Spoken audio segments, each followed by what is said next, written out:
डरपोक शेरू। डरपोक शेरू जंगल का राजा शेर होता है, पर इस जंगल में एक छोटा शेर का बच्चा था जिसका नाम शेरू था। शेरू बहुत डरपोक था। वह अपनी परछाई से भी डर जाता था। बाकी जानवर उसका मांग उघाते थे, जिससे शेरू के पिता, जो जंगल के राजा थे, बहुत परेशान रहते थे। शेरू की मां उसे हमेशा समझाती, बेटा, बहादुरी शरीर में नहीं, मन में होती है। डर का सामना करो। एक शाम जंगल में शिकारियों के आने की खबर फैली। सभी जानवर डरकर छिप गए। शेरू भी एक झाई के पीछे कांप रहा था। अचानक उसने देखा कि शिकारी एक हिरण के बच्चे को जाल में फंसा रहे हैं। हिरण का बच्चा जोर जोर से रो रहा था। शेरू के मन में पहली बार अपने डर से बड़ी एक भावना उठी, किसी को बचाने की इच्छा।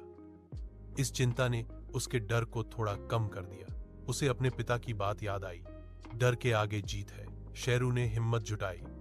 उसने अपनी पूरी ताकत लगाकर एक कमोर सी दहा लगाई। उसकी दहा उतनी ओरदार नहीं थी जितनी उसके पिता की होती थी, लेकिन वह इतनी थी कि शिकारी चौंक गए। शेरू को सामने देखकर और अपनी तरफ आते हुए देखकर शिकारी डर गए और जाल वहीं छोड़कर भाग गए। शेरू को अपनी दहा पर विश्वास नहीं हुआ।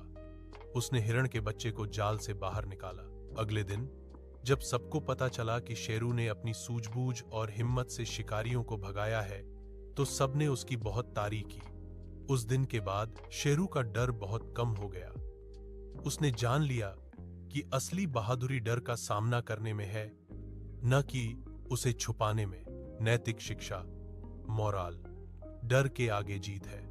जब हम दूसरों की मदद के लिए अपने डर का सामना करते हैं, तो हम सच में बहादुर बन जाते हैं।